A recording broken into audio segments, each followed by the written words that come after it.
quiero invitarles a que abran sus Biblias en Primera de Corintios, capítulo 7.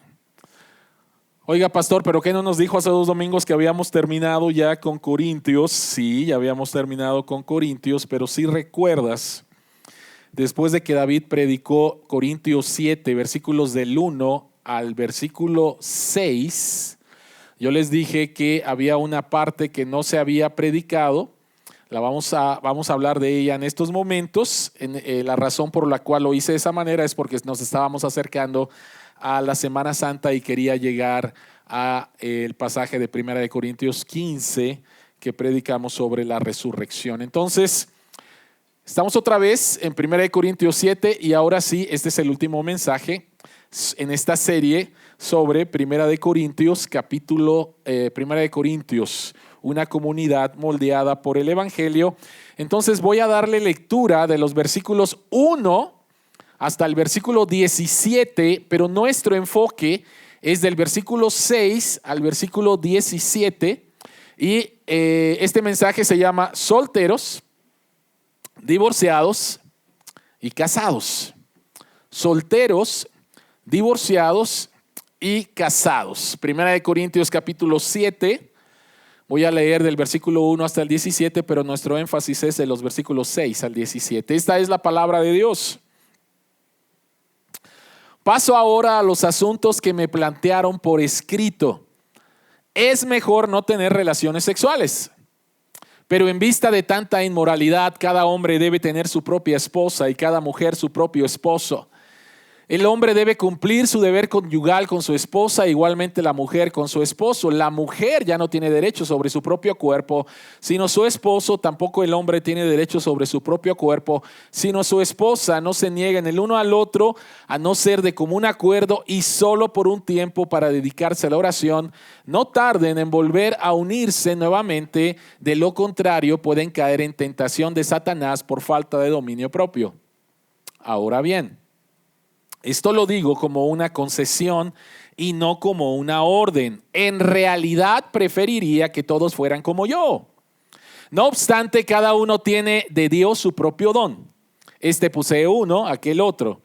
A los solteros y a las viudas les digo que sería mejor que se quedaran como yo. Pero si no pueden dominarse, que se casen, porque es preferible casarse que quemarse de pasión. A los casados les doy la siguiente orden, no yo, sino el Señor. Que la mujer no se separe de su esposo. Sin embargo, si se separa, que no se vuelva a casar. De lo contrario, que se reconcilie con su esposo. Asimismo, que el hombre no se divorcie de su esposa. Además, les digo yo, no es mandamiento del Señor, si algún hermano tiene una esposa que no es creyente y ella consiente en vivir con él, que no se divorcie de ella. Y si una mujer tiene un esposo que no es creyente y él consiente en vivir con ella, que no se divorcie de él, porque el esposo no creyente ha sido santificado por la unión de su esposa y la esposa no creyente ha sido santificada por la unión con su esposo creyente.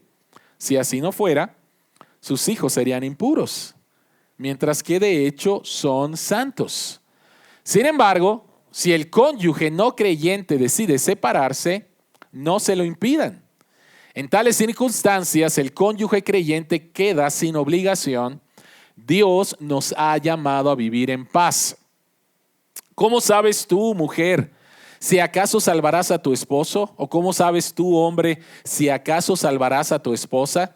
En cualquier caso, cada uno debe vivir conforme a la condición que el Señor le asignó y a la cual Dios lo ha llamado. Esta es la norma que establezco en todas las iglesias. Amén. Dios bendiga su palabra. Padre, ahora rogamos en el nombre de Jesús que abras nuestros ojos para mirar las maravillas que hay en tu palabra y que tu Espíritu Santo nos guíe a toda verdad. Amén. Amén. ¿Cuántos solteros de los que están aquí quisieran estar casados? No levanten la mano. ¿Sí? ¿Cuántos casados de los que están aquí quisieran estar ahora solteros? Menos, levanta la mano. Si estás divorciado, ¿quieres volver a casarte? ¿O no quieres volver a casarte? Si estás viudo, ¿quieres volver a casarte? ¿Qué es lo que dice la Biblia con respecto al tema de solteros, divorciados y casados? ¿Y por qué Pablo lo aborda en el capítulo 7? Así que primero tengo que dar el contexto del capítulo 7 para poder entender, porque no fue que Pablo les estaba escribiendo y dijo, ¿qué más les escribo? ¿Qué más les escribo? Ya se les voy a hablar de soltería, de divorcio y de matrimonio. No es eso. ¿Ok?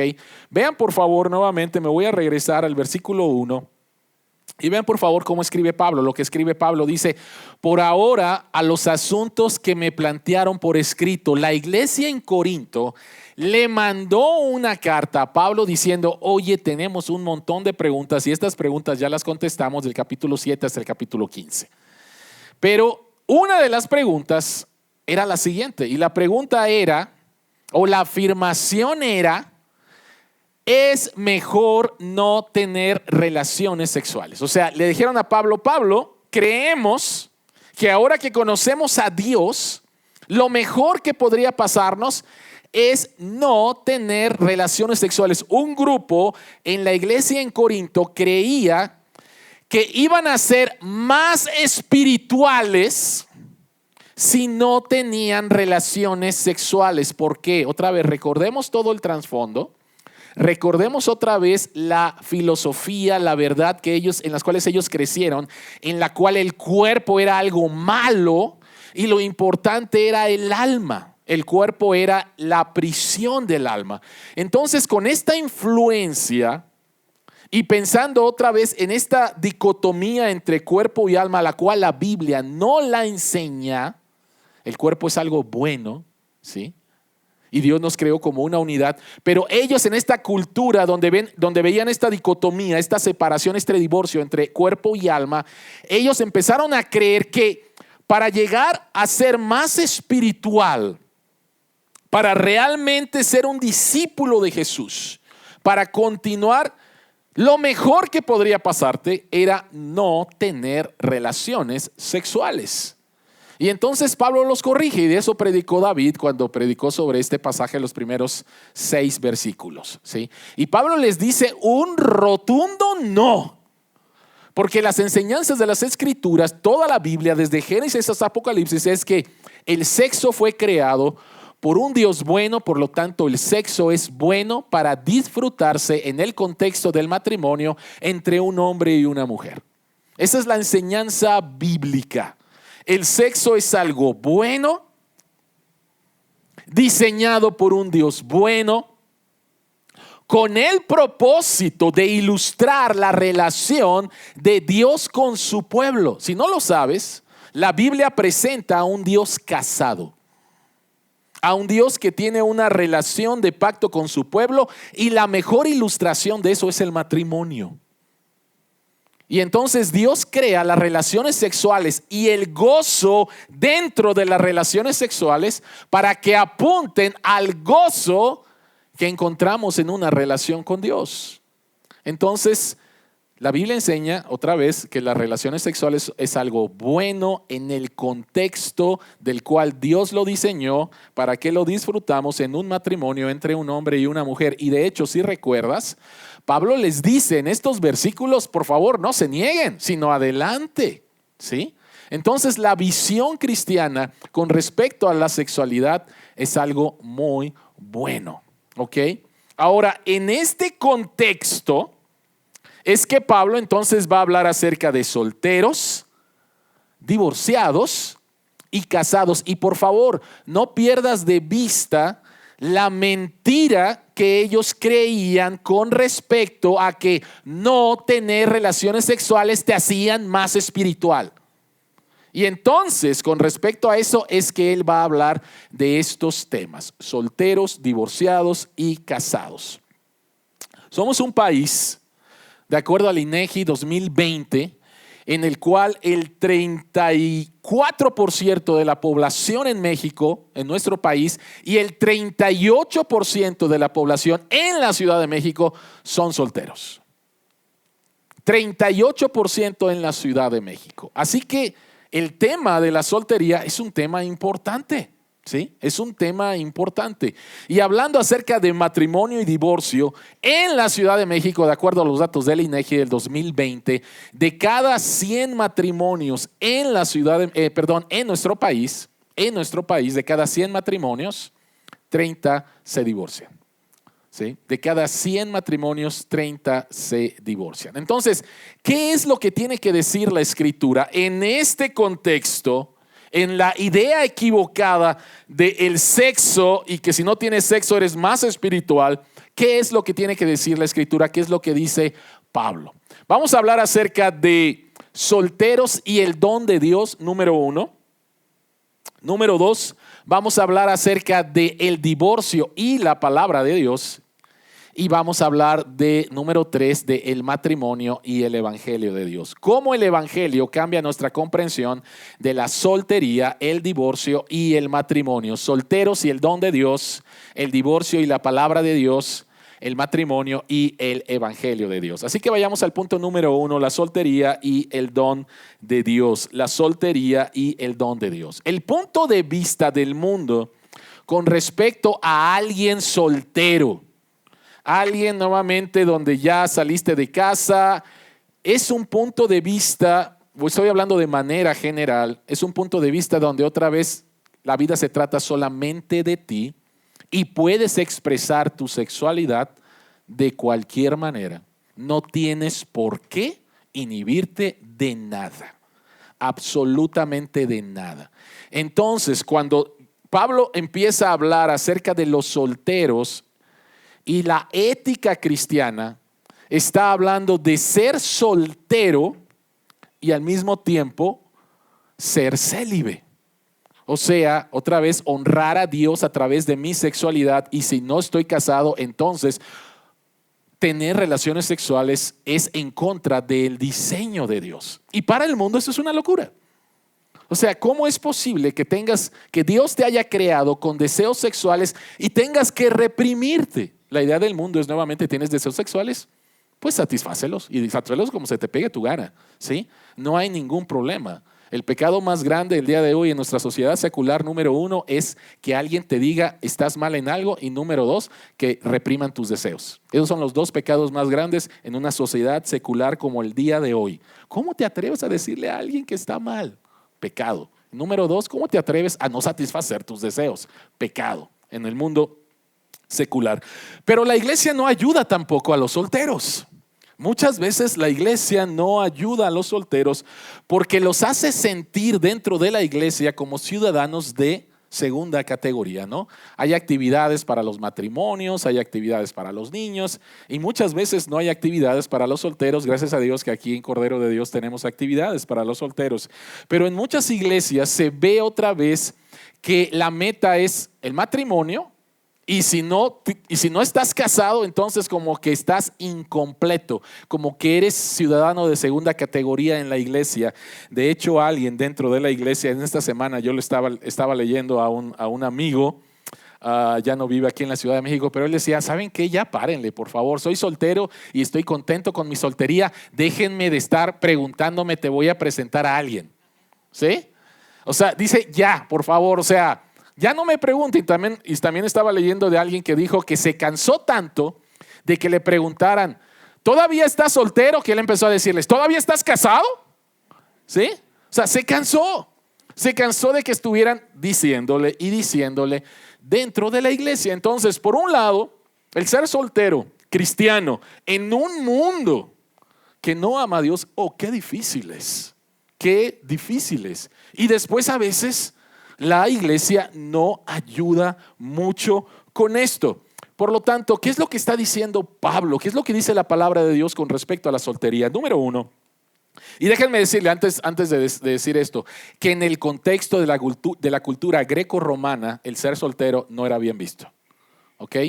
Entonces lo que va a decir Pablo es revolucionario completamente en su tiempo. Pablo dice que ser soltero es algo bueno. Es algo bueno. Él dice, en realidad preferiría que todos fueran como yo.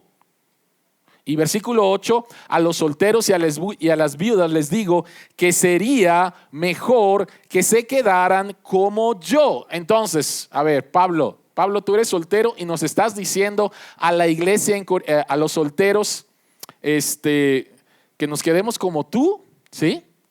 Y puede aquí haber una mala interpretación, porque entonces otra vez, ¿qué es lo que Pablo está diciendo? Pablo está en contra de la idea de que una vida o ver el sexo o ver una vida sin sexo, voy a decirlo de esta manera, como un estado espiritual más grande.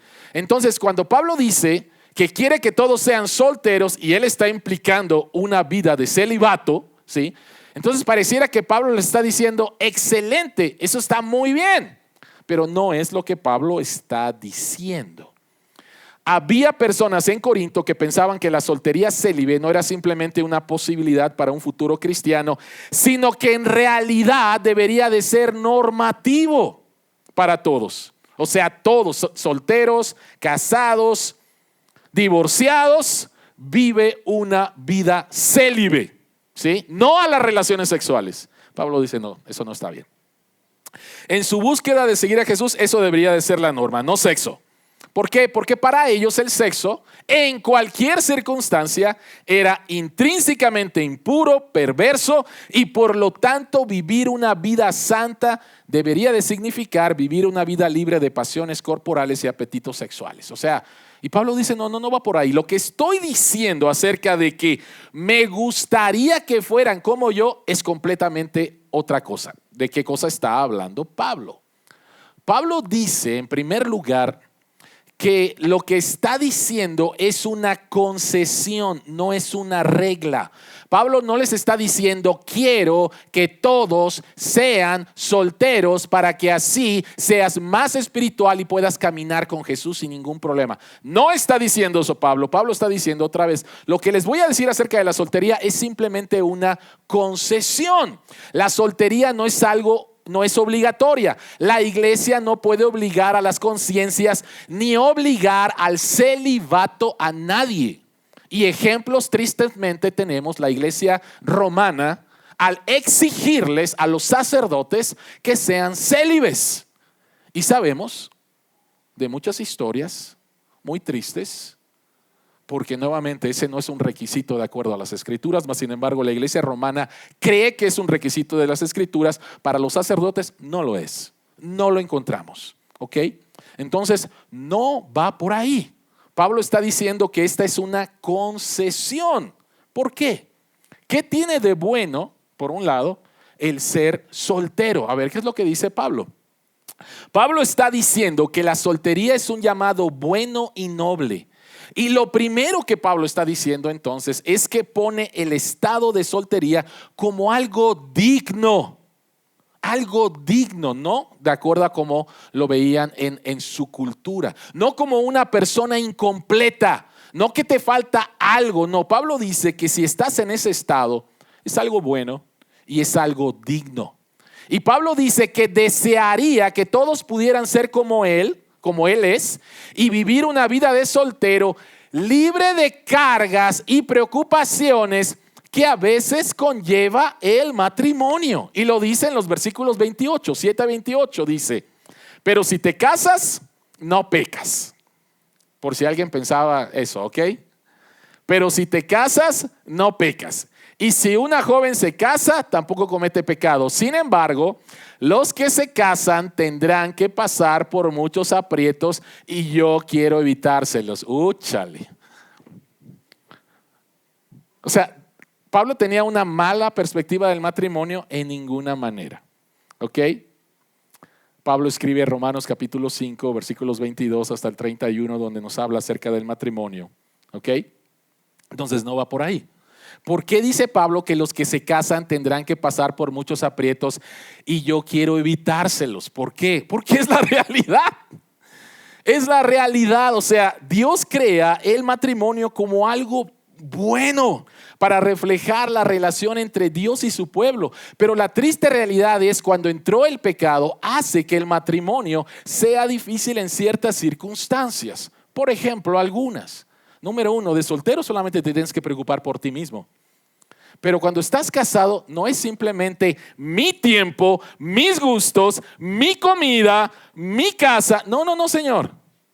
Ahora es, ¿cómo vamos a aprovechar nuestro tiempo? ¿Qué vamos a hacer con nuestro dinero?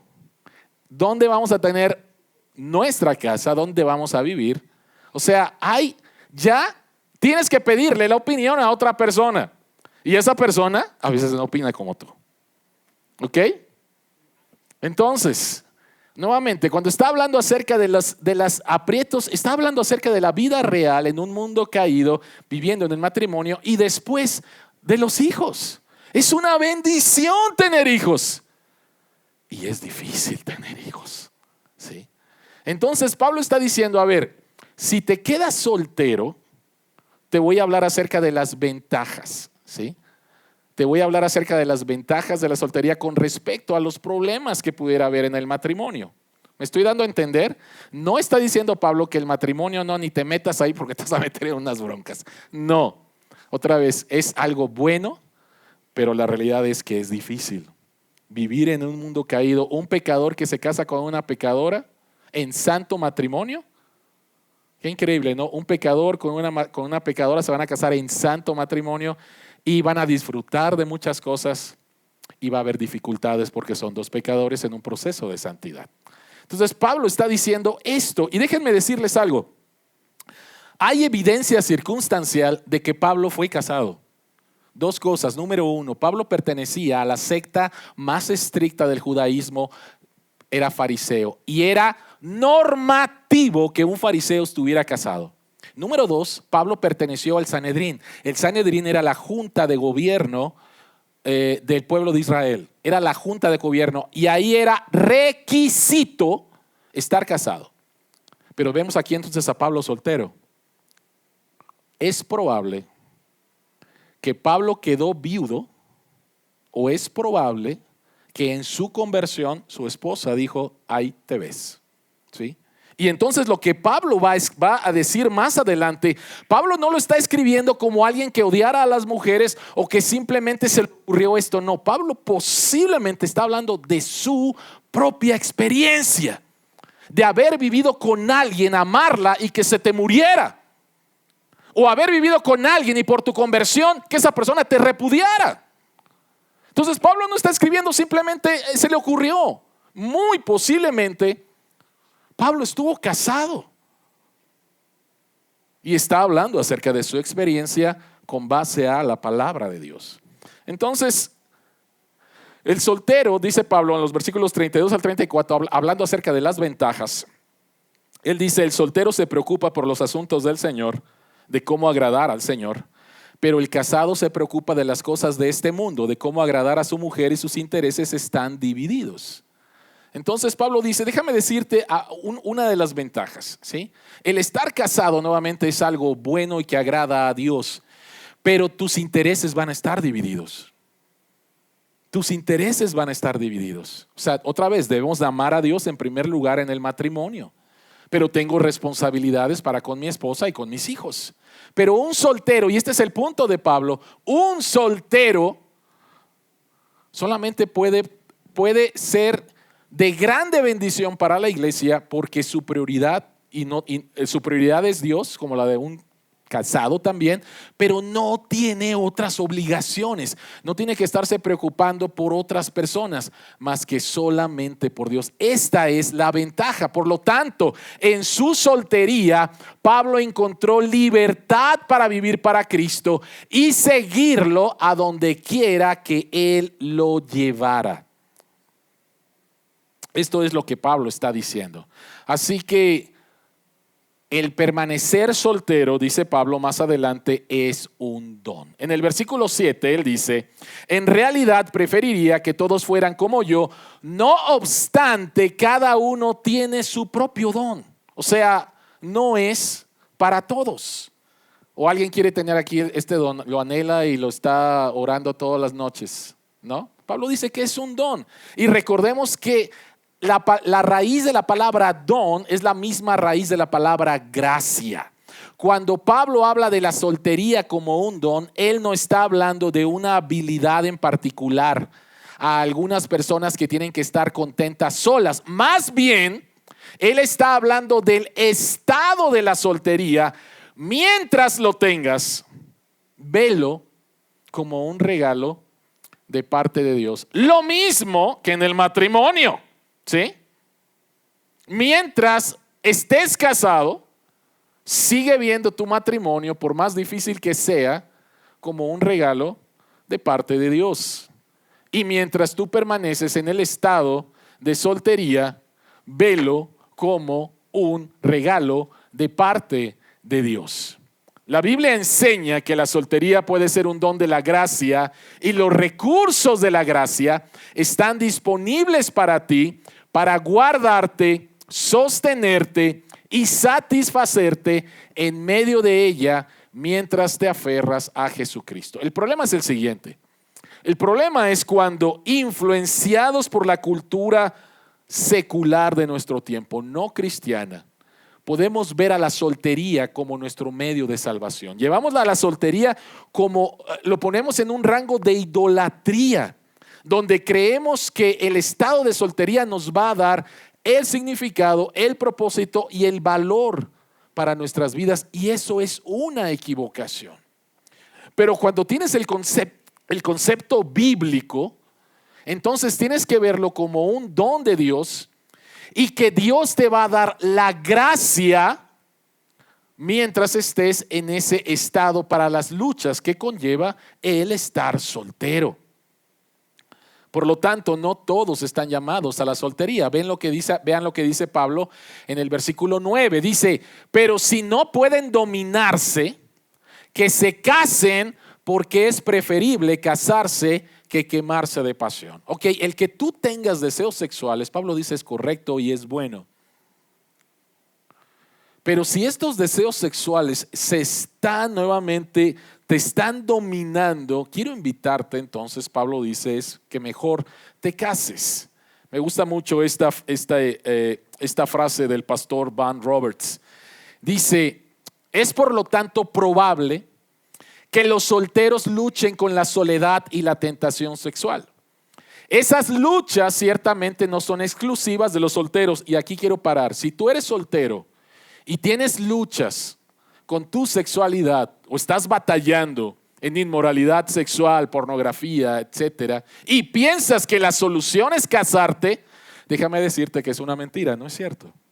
No es cierto. O sea, el que tú tengas luchas en el área sexual y piensas que al casarte ya no vamos a tener esas luchas, no es cierto. ¿Ok?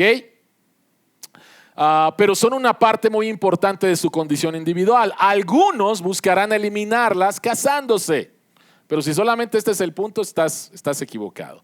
Otros elegirán no casarse o se sentirán incapaces debido a sus circunstancias, su personalidad o su atracción sexual. Es probable que se enfrenten a una batalla de por vida con la soledad y la tentación sexual. Pero en esta batalla de por vida, si este fuera el caso, en esta batalla de por vida, entonces tienes que otra vez recibirlo como un don de Dios y saber que en esta batalla de por vida tienes la ayuda del verdadero soltero, y este es Jesús. Jesucristo vivió una vida como soltero. Y entonces es descansando en Él, buscando otra vez mi sentido de significado, propósito y valor en Él, y creciendo en una relación dinámica con Él, el que puedo entonces enfrentar la batalla que voy a enfrentar. La batalla que voy a enfrentar. Por lo tanto, de manera de resumen en este primer punto, la soltería y el don de Dios, solteros y el don de Dios. Número 1. Gracias a Dios por el don de la soltería, sea cual sea tu experiencia en la soltería, reconócela como un regalo de Dios y saca el mayor provecho de ella. Haz todo lo posible para ser piadoso. Es fácil para aquellos que son solteros caer en un estilo de vida egoísta, egocéntrico y en el pecado sexual, ya sea en pensamiento y acción. Y aquí quisiera detenerme rapidísimo, pero nada más un momento. Si tú eres soltero, pero estas son tus razones, una vida de egoísta, no quiero compartirla con nadie, ¿sí? una vida egocéntrica, la vida se trata de mí y solamente de mí, y ni siquiera otra vez aprovechas la libertad que tienes después de tus obligaciones de trabajo para bendecir a la iglesia a través de tus dones, estás mal. Y sobre todo, si dices, soy soltero, pero voy a vivir una vida sexual activa, estás mal, estás equivocado, estás fuera del diseño de Dios. Entonces, es por el don de Dios, pero tienes que crecer en tu relación con Dios, en una relación viva con Él para las luchas diarias con respecto al sexo, por ejemplo. Dependiendo de la gracia de Dios, sea autodisciplinado y responsable ante los demás. Y número 3, mantén tus ojos fijos en el cielo. Es en nuestra relación eterna con Cristo, el verdadero soltero, lo que importa. ¿Sí? No veas a la soltería como la manera en la cual vas a realizarte. No lo veas así. Ve a Cristo, el verdadero soltero, estando en esa condición como quien te va a dar propósito, valor y significado y verdadera felicidad. Esto es lo que enseñan las Escrituras con respecto a los solteros y el don de Dios. Vamos al punto número 2. El divorcio y la palabra de Dios. El divorcio y la palabra de Dios. Y lo primero que quiero que noten es este contraste entre el versículo 10 y el versículo 12. Pablo dice en el versículo 10, a los casados les doy la siguiente orden, no yo, sino el Señor. Pero en el versículo 14 dice, a los demás les digo, yo, no el Señor. Tristemente, algunos han tomado esto y dicen, ¿te das cuenta? O sea, aquí está el mandamiento de Jesús, pero el mandamiento de Pablo simplemente es su opinión y no tenemos por qué seguirlo. Esta es una equivocación. Esta es una equivocación. Cuando Pablo dice, yo no el Señor, no está diciendo, este es mi consejo, ¿ok? Pablo no está diciendo. Entonces, ¿cómo arreglamos este problema? Lo arreglamos a través de la autoridad de la palabra de Dios, a través de Cristo y sus apóstoles. En el versículo 10, Pablo está citando la enseñanza expresa del Señor Jesucristo con respecto al divorcio y nuevo matrimonio. Por eso dice, no yo, sino el Señor. Pablo está parafraseando la enseñanza de Jesús en los evangelios con respecto al divorcio y al nuevo matrimonio. Y déjenme decirles rápidamente, vamos a hablar de eso en un momentito más, pero cuando la Biblia habla acerca de divorcio, el divorcio bíblico, hay un divorcio legítimo, pero cuando la Biblia habla acerca de divorcio bíblico, se entiende que te puedes casar nuevamente. Hay algunos que enseñan que no, te divorcias, lo siento, listo, ya jamás, no. Cuando es un divorcio bíblico, se entiende que te puedes volver a casar. Entonces, Pablo está citando a Jesús. Entonces, ¿pero qué pasa en el versículo 14, en el versículo 12? En el versículo 12, Pablo explica que en su oficio de apóstol está hablando con inspiración divina. Tiene cuidado de no hacer pasar su propia enseñanza como si fueran las palabras de Jesús. Y quiere ser claro cuando cita una fuente o cuando habla en su propio oficio de apóstol. Entonces, las dos declaraciones, no yo, sino el Señor, yo, no el Señor, las dos declaraciones tienen autoridad bíblica con respecto al tema que Pablo está hablando acerca del divorcio. Ahora, ¿cuál es el punto en todo esto? ¿Cuál es el punto en todo esto? El punto es que tenemos que confiar en la palabra de Dios, en la autoridad de la palabra de Dios. En todas las áreas de nuestra vida estamos hablando acerca del divorcio. ¿Por qué? Porque el día de hoy, tristemente, el divorcio se ha convertido en la cultura secular en algo tan fácil y tristemente dentro de la iglesia encontramos también que se puede convertir en algo tan fácil y entonces hay divorcios que son ilegítimos.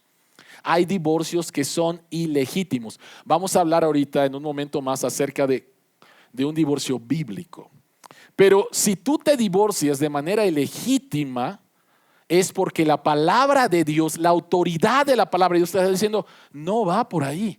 no puedes hacerlo. Pablo dice en el versículo 11, sin embargo, si se separa, y esta palabra también tengo que decir algo. La palabra ahí separar es divorcio.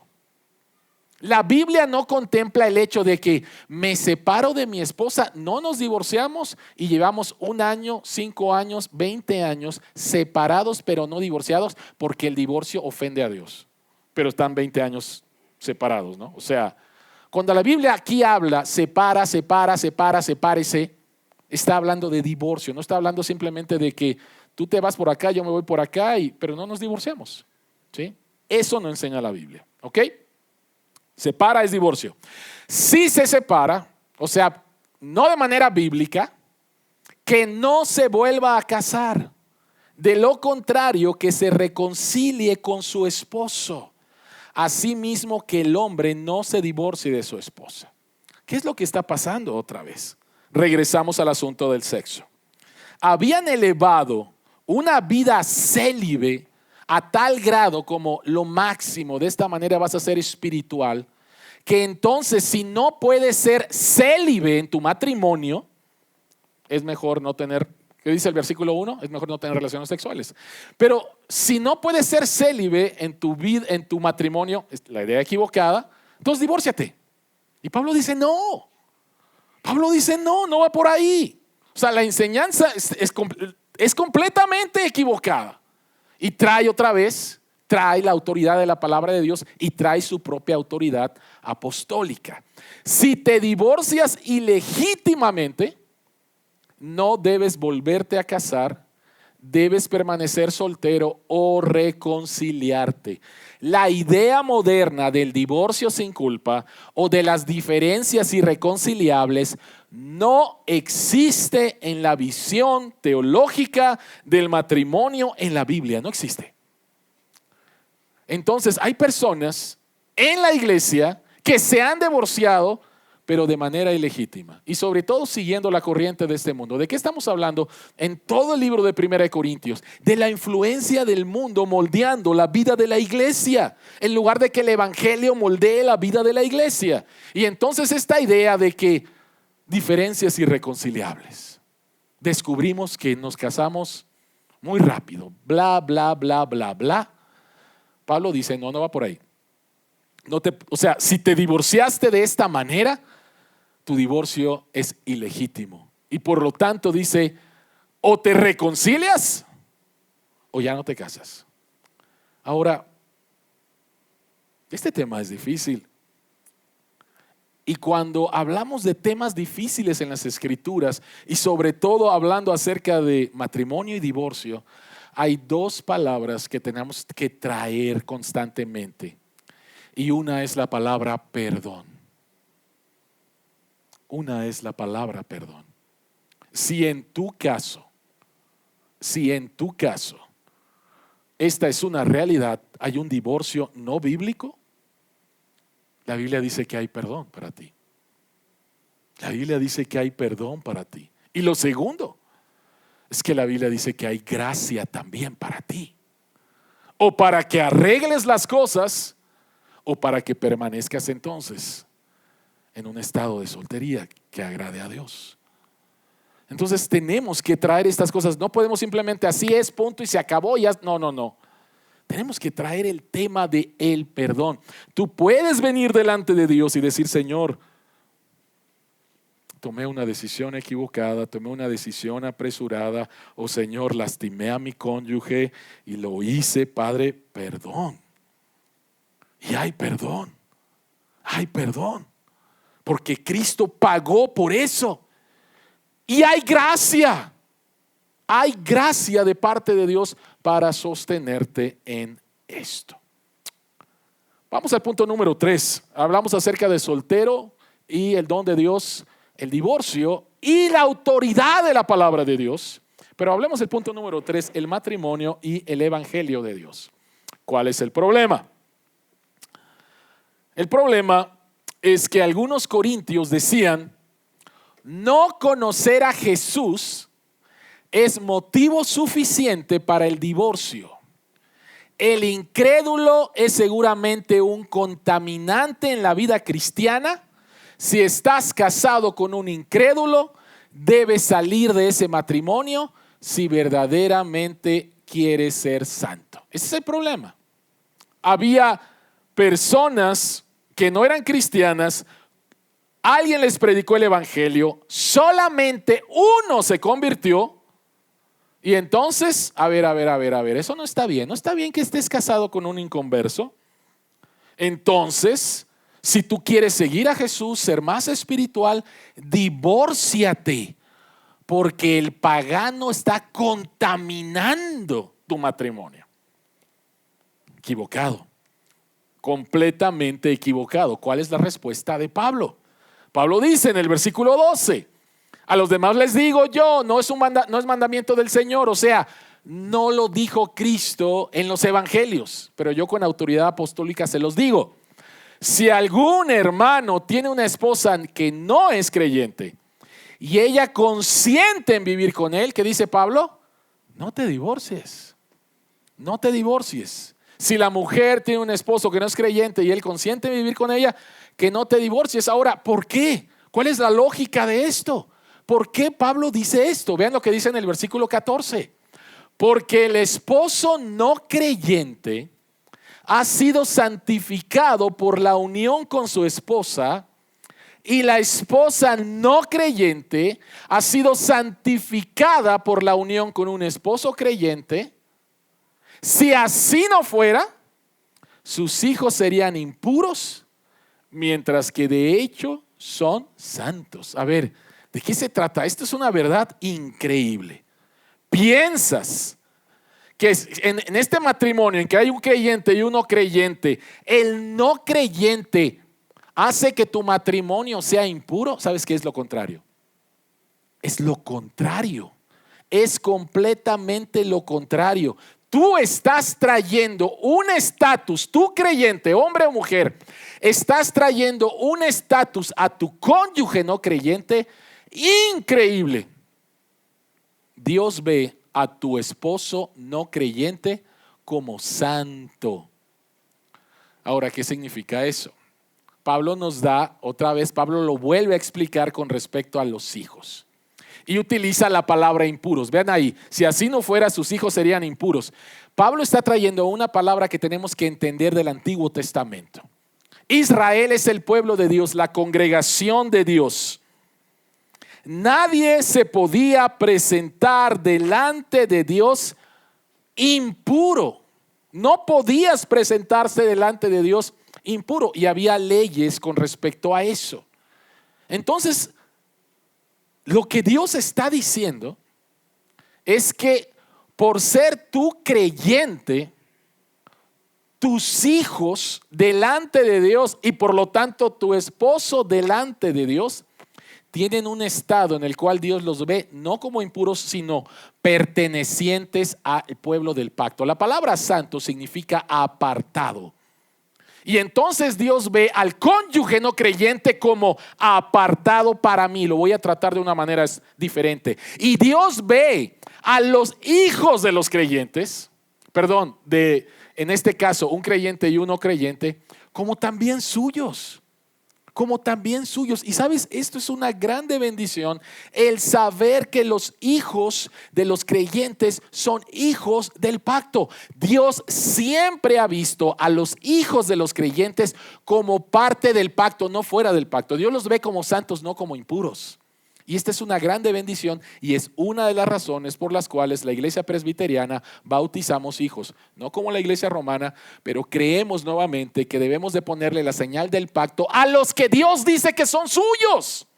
Lo fue en el Antiguo Testamento y lo sigue siendo en el Nuevo Testamento, porque cuando Pedro dice, arrepiéntanse de sus pecados y bautícense, Pedro dice, porque esta promesa es para ustedes y sus hijos. Y estaba hablando con un grupo de judíos, quienes durante todo el tiempo han entendido que los hijos están dentro de la comunidad del pacto.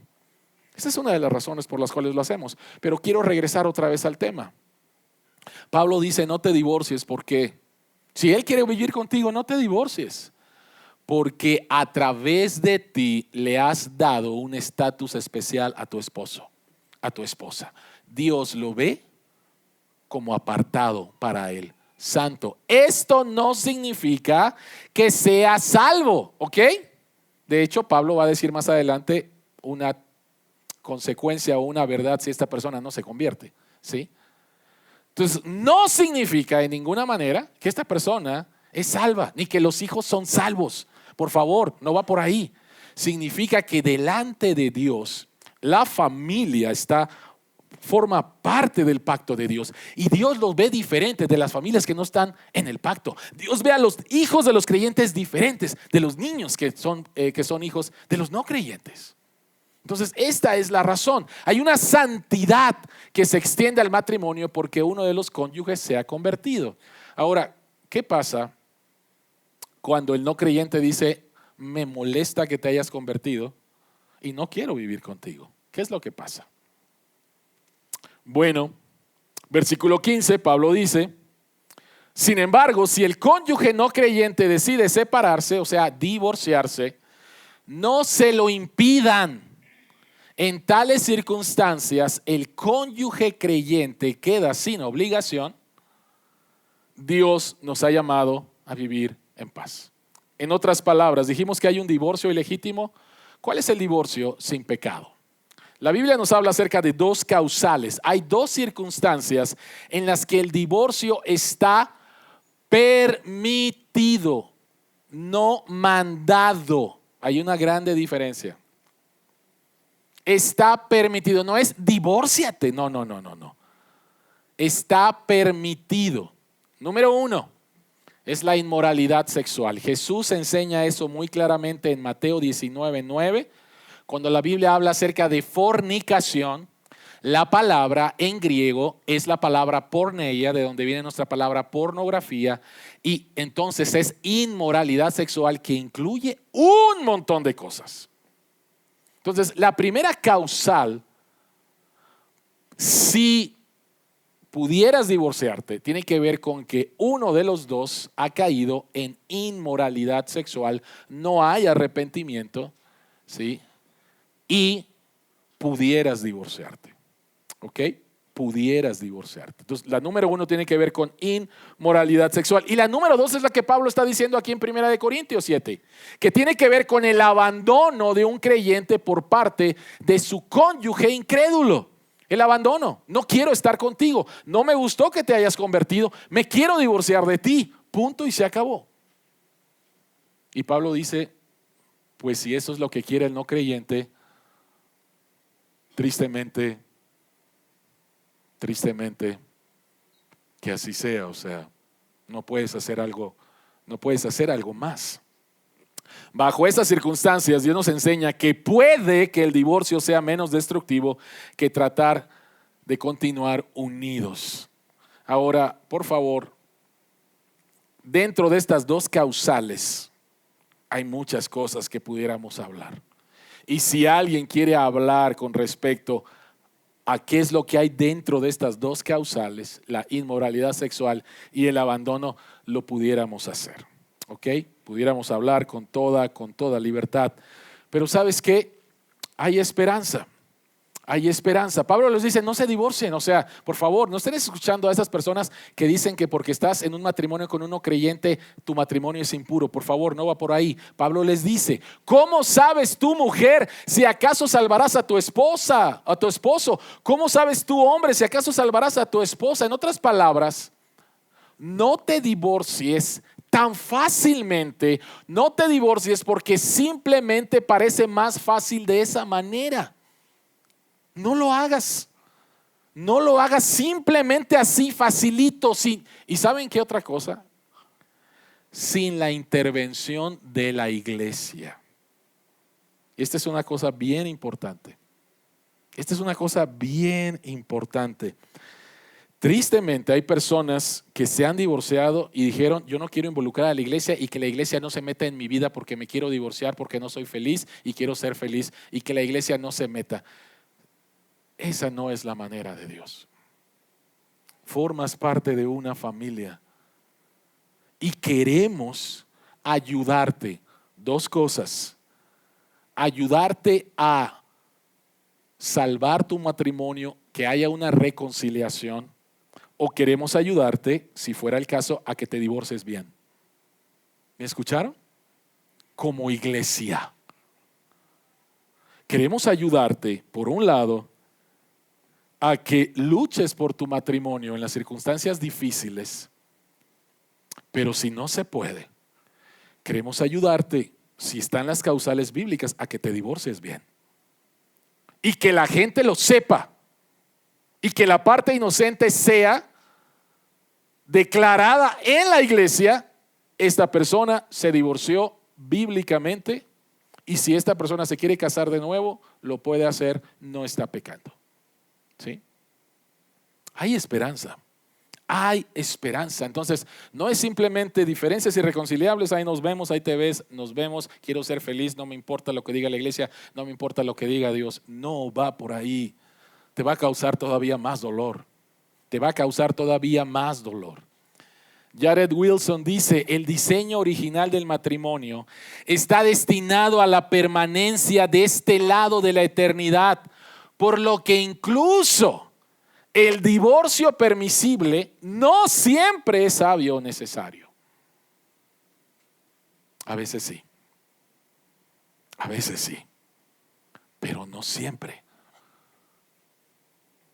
Pero no siempre, porque puede haber esperanza. En el Evangelio hay esperanza. ¿Por qué? Porque el matrimonio es una imagen del compromiso duradero de Cristo con su esposa, a la que nunca dejará ni abandonará.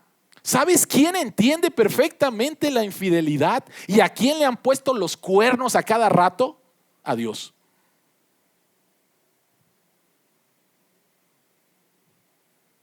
A Dios tú y yo le hemos puesto los cuernos. En el libro de Oseas encontramos una imagen de Dios diciéndole a su profeta: ve y cásate con una prostituta. Y Oseas obedece y se casa con una prostituta. Y la prostituta lo engaña y se regresa a su estilo de vida de prostitución. Y Dios le dice al profeta: ve y vuélvela a amar y que regrese contigo. Porque así yo amo a mi pueblo. ¡Wow! El matrimonio es una imagen del compromiso duradero de Cristo con su esposa. Si eres soltero, déjame decirte que estás casado. Si tú eres cristiano y eres soltero, estás casado con Cristo. Si tú estás casado, siendo cristiano, estás doblemente casado porque estás casado con Cristo.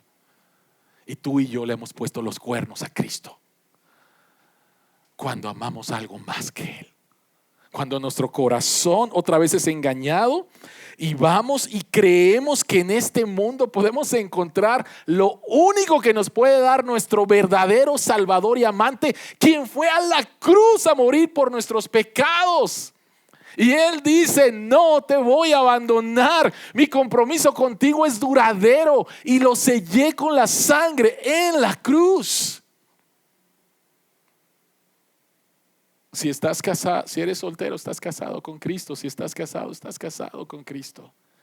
Al final se trata otra vez de nuestra relación con Él. Y déjenme decirle otra vez que el matrimonio simplemente es para aquí en la tierra. Del otro lado, cuando vengan los nuevos cielos y la tierra, ya no va a haber matrimonio. Porque a lo que apunta el matrimonio es a la relación entre Dios y su pueblo.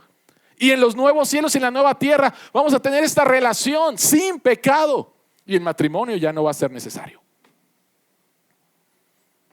El matrimonio ya no va a ser necesario. Simplemente apuntaba al verdadero matrimonio, la verdadera relación del Dios amante, fiel, lleno de gracia para cada uno de los que son suyos. Esto es lo que enseñan las Escrituras con respecto a los solteros y el don de Dios, al divorcio y la autoridad de la palabra de Dios, y al matrimonio y el evangelio de Dios. Oremos.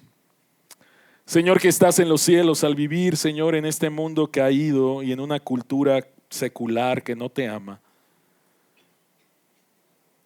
seríamos muy ilusos en pensar que no nos influyen sus maneras de pensar con respecto a estos temas.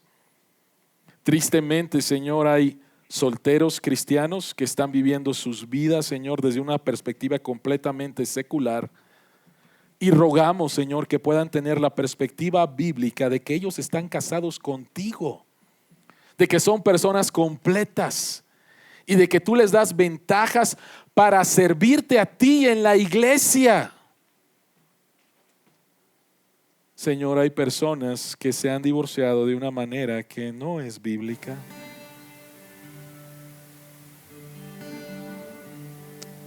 Pero para ellos, Señor, hay perdón y hay gracia. Y Padre, el matrimonio con todas las bendiciones también, Señor, es difícil en un mundo caído. Y te rogamos en el nombre de Jesús, Señor, que tú bendigas a los matrimonios de aquí, de Cordero de Dios. En primer lugar, Señor, al tener la perspectiva de que su prioridad número uno eres tú, están casados contigo, Señor. Y un esposo está llamado a amar a su esposa de manera sacrificial, y una esposa está llamada a honrar y a respetar a su marido, y de esa manera, Señor, mostrar al mundo lo que es el Evangelio. Señor, gracias que en Jesucristo, nuestro esposo, nuestro Salvador, hay perdón y gracia. Ayúdanos, Padre, en el nombre de Cristo. Amén.